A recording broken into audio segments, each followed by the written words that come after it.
magaalada Celafweyn ee galbeedka gobolka Sanaag waxa soo gaaray ergadii ugu horeysay ee ka qayb qaadan doonta nabadeynta colaado sokeeye oo deegaanadani ka dhacay oo soo noqnoqday ergadan ugu horeysay ee soo gaadhay magaalada Celafweyn ee galbeedka gobolka Sanaag ayaa isugu jirta culimo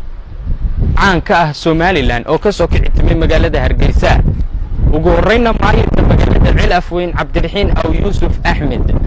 oo ku hadlayay afka maamulka heer degmo oo soo dhaweeyay culimadaasi ayaa waxa uu uga mahad celiyay sida ay isugu soo xilqaameen arrinta daminta colaadaha ka dhacay deegaanadan Celafweyn waxaanu yiri galabta waxa soo gaaray ergooyinkii ugu horeeyay nabadeynta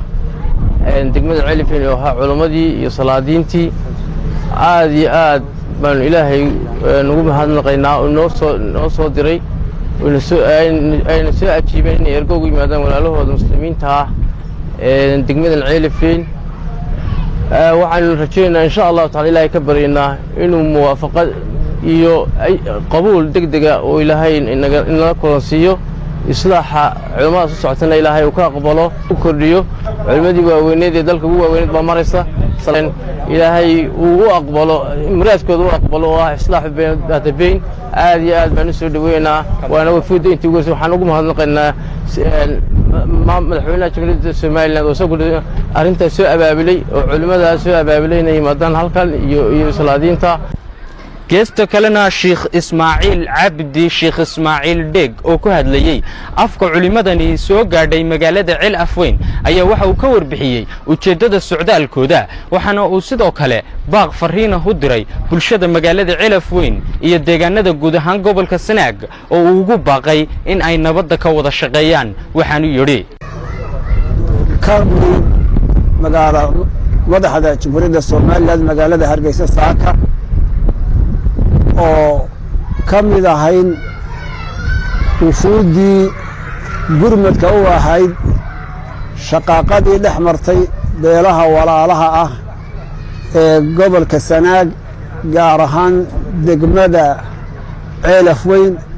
waxaanu Ilaahay subxaanahu wa ta'ala ugu mahadinaynaa in annagoo madaxii amba kooxii u soo horeeyay ahaa